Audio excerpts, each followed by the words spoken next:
Welcome back to another episode of the Raising Consciousness Evolution Update. I don't actually know what I'm calling it, but it's a fun experience. So, what I've been noticing, and this is kind of where I'm at on my journey, is that as you raise your consciousness, you become aware of all the things that are happening in the world. What if you suddenly knew and became aware of everything that was happening on the planet? All the good, all the bad, all at once. That would be freaky. That would be crazy. And this is kind of the experience that we have when we're waking up is we start to question narratives. We start to look deeper. We start to go into rabbit holes. And a common thing that seems to be happening as we go into these rabbit holes, as our awareness begins to increase, we are aware of the rabbit holes, and we start to poke around and see what's down there. And what seems to be happening is people are getting stuck in those rabbit holes. And when I say stuck, I mean they're stuck in the sympathetic state. They're stuck in the fight, flight, fawn, or freeze. So it shows up in so many different ways, but the most common is probably this fight. You see the negative aspect of whatever's happening in your reality, right? And you want to go and fight against it. You want to take up your sword and take down the corrupt leaders, the deep state, the negative actors, the people that are creating a reality that is causing suffering for others, right? That's your initial response. But that's a very animalistic response. It's a very deep-seated response that really isn't a response at all. It's more of a reaction. We are reacting to this knowledge of deep, dark things in the world, and as they have been. So that's, I think, the most common is the fight. Then I think the second one is freeze. This is a very powerful one where you almost stop. You don't want to look anymore. You don't want to even think about it. You basically kind of repress that knowledge of what you learned. Maybe you write it off. Maybe you say, "Oh, well, it's not really that bad." I don't believe that perspective is true. And again, you just got to be honest with yourself. Does it feel true? Does it feel like that is something that is happening, or does it feel like I'm not here to worry about that? And I think a key with this, as you start to evolve, as you start to really uncover all these deep, dark, negative things that have happened in the world, is that you just want to realize that they were all pieces to help us as a humanity, as a society, get to this next level, evolve, move forward, move past these experiences.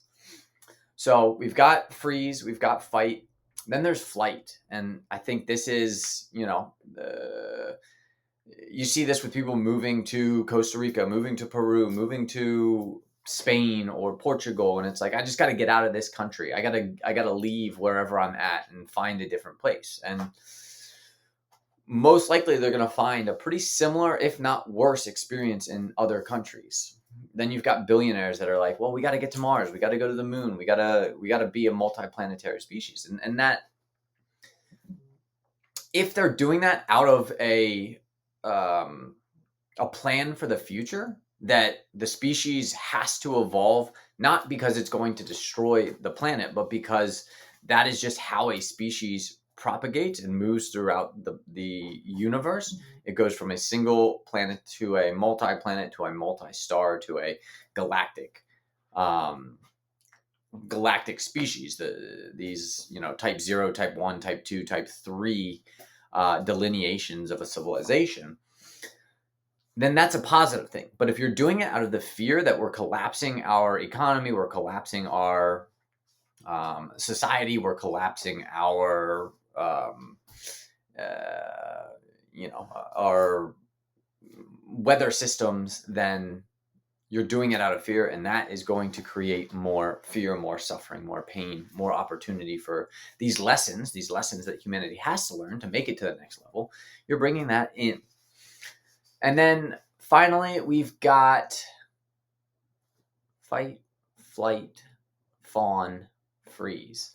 I guess fawn would be basically just accepting that these powers, these rulers, these people are in power. There's nothing we can do about it, and I'm going to go join their forces. So it's just a part of the experience. You have to realize that every single negative thing that happens in the world is an impetus for you to become a better version of yourself, whether that's on an individual level and it's an individual thing that has happened to you in your life, or it's a collective thing. It's a collective thing that's happening out in the broader reality. And of course, as we remember, what happens on the external world is a reflection of the internal world. So if you are focused on the war, the pain, the suffering, all of these things that are happening on the external world, it's showing you, it's a invitation for you to take a look inside and see where that pain, that suffering, that frustration is. So instead of going into the sympathetic state, when we start to learn, when we go down these dark rabbit holes of human trafficking and corporate takeover of governments and deep state, dark state entities that have been basically creating the reality that we've been experiencing, and they've been cultivating it, using PR, using these specific public relations systems. I was on a PR company last night, just kind of looking at their website, and it's like, the number one thing was, did your company experience a negative event? Let's control the narrative with that. And it's like, well, is this, did this company have a negative event because they're doing something that they shouldn't be doing? Why are we covering that up? Why are we allowing that to be covered up? This is the age of information. This is the age of free flow of information. Tomorrow I've got a fascinating guest on the podcast, and he's founder of BitChute, which is this basically free speech YouTube that started back in 2017, 2018, and then really propagated in 2020 when YouTube was shutting people down for censorship. And it just seems like, from my perspective, after having a conversation with him, and I don't know exactly how it's going to go, but it just seems like he's operating from this perspective of the past. He brought up this idea that humans are always going to allow power to corrupt them. And I think that's just using the past experiences of humanity, because there have been civilizations where power didn't corrupt, where power was used for the good of everyone. There's tons of examples of those civilizations. However, history is written by the victor, and a lot of times these fractured, these centralized, these very egotistical civilizations, they colonize the world better than others, because there's no reason to colonize when you're not using your power for a negative reason. There's no reason to colonize. You can live and exist in a place that is free. So we've learned this lesson as a collective, as a global society. We've learned that globalization was one of the best things to happen to the planet. We could still be in a pre Dark Ages era where poverty was possibly more prevalent than anything else, where people died oftentimes from simple diseases. And what globalization has done is it has allowed us to evolve as a species instead of all these fractalized pieces. So I think it's a positive. And if you look at what evolution probably looks like as a global species instead of a individualized species, a fractured species, if we want to become this interplanetary, intersolar civilization, then I think that this is a part of that process, and this is where we are moving. So, how do we create a more beautiful future? How do we build instead of from the sympathetic, when we start to realize how dark and nefarious the world has been for the last, let's say, 150 years. Again, if you have this belief of Tartaria, there was a civilization that existed that had free energy, that had global transportation, that was, essentially this global civilization that existed sometime in the fairly recent past, that they had all these things, and that there was this civilization that was kind of born in Europe, that was a colonizing civilization. They, for whatever reason, were able to conquer that older Tartaria, that older civilization, or that older civilization died out for whatever reason. And as the colonizers were moving through the country, they understood the history of the world, and they were able to effectively erase it. They were able to kind of command the history. And I was talking to a wonderful conversation with a gentleman who lives down in Puerto Rico yesterday, and he was saying he's really gotten into the indigenous people of Puerto Rico, and the history books teach that those people essentially were taught that all indigenous people were wiped out between the 17th and 20th centuries, that none of them exist in Puerto Rico. And then they started doing DNA tests, and not a majority, but a minority of the population had between 30 and 40% of the DNA of these ancient people. So they weren't wiped out. They still existed, but they crossbreeded. They were interbred into new civilizations that came and conquered. But they weren't completely wiped out, like the history books say. But people believed that. The entirety of the population, because they were taught that in their school books, learned that all of the population was completely, even though it existed inside of them, the DNA existed inside of them, their ego, their mind believed the story that they were told. So it's a good impetus to really take a look at the stories that you're believing, the stories that you've been told, and feel into, does this story empower me, or does this story take away my power? Does it disempower me?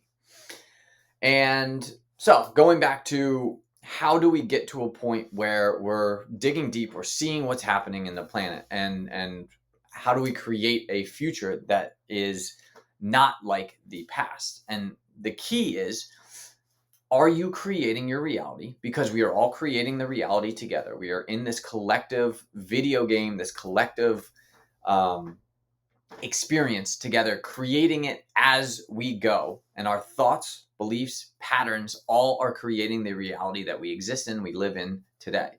So, are you creating your reality from past experiences? Or are you creating your reality, your present moment reality, from a future belief, a belief in a future that is more beautiful than today, that is more connected, that is more peaceful, that is more loving than today? And that's the question that you have to ask throughout the day.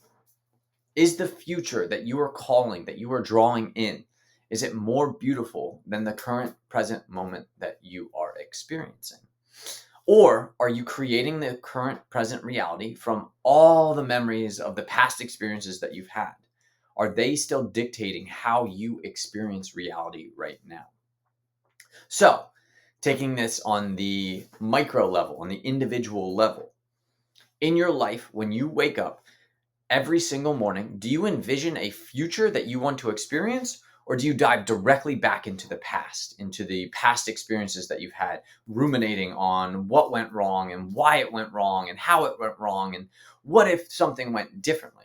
Or do you have your focus on the future? Do you have your focus on a more beautiful, more coherent, more cognitive, more appreciative future? That's the individual thing. And then as soon as you get out of that, let's say you wake up, you're like, I'm envisioning this beautiful future where I'm on a beach, I'm enjoying life, everything, all of my needs are met. And then as soon as you get out of bed, you have that conversation with that first person, and they're telling you about their negative things. And can you remain in that future version? Can you accept everyone for where they are, because they're in that place? And can you be just a voice of reason and say, well, I appreciate that you've had that negative experience, but what have you focused on? What does a future look like to experience a better, a better future, a better reality. So that's on the individual level. On the collective level, can we come face to face with the negative things that have happened on this planet, with the negative things that have happened with governments, with dark agencies, with human trafficking, with the wars, with socialist, communist, industrious, all the different isms that exist in the world? Can we see them and accept them for what they are? They were stepping stones for humanity to make it to the next level and the next level and the next level. And the deeper, the darker, the more hidden those secrets are, the bolder, the crazier, the more centered you have to be to accept those into your reality. Instead of doing fight, flight, fawn, or freeze, you accept them into your reality and be okay with that. And again, I'm not saying that this is easy. I'm not saying that I have the right answers. I'm saying this is my perspective, and this is what I believe is moving us towards this future, this existence of peace and serenity and joy. And maybe it's this incarnation, maybe it's incarnations that come down the road. But are you creating from the future, or are you creating from the past? This is a question that you have to ask yourself every single day. So I appreciate everybody coming out. My suggestion, every morning, write it down. What is the future that you want to experience? What is the future that you are calling in? And because of quantum mechanics, you will begin to shift into that future. It may feel slow and cumbersome at first, but you will continue to shift into that particular future. And then don't limit yourself. Because a lot of times we have an imagination based on the past. And what we're actually doing is just recreating that past, maybe at a different, slightly higher level. But can you imagine an even crazier world where humans are flying, where we are an interplanetary, intersolar species, where we are traveling around the universe with no encumbrances, no negative effects from that? Can you imagine a society where all of our needs are met and we exist in the present moment to be here now? What would that world look like? How do we create that world? And just start to envision it, start to hold it in your heart, start to feel it. And that is the reality that will continue to be created, even in the face of these negative, these dark, these terrible, terrible things that are coming out. So, as always, leave a comment in the bottom. What's the craziest, darkest thing that you've come across? And how can we hold that in the light, in the love, and not create a future where we have to fight it, where we have to freeze, we have to hide from it? How do we create a reality where that just doesn't exist anymore? So, as always, thanks for joining me. Would love to, if you feel this helped you, if this was something that was enjoyed, please share with anybody that might be interested in this. And as always, have a great rest of your day.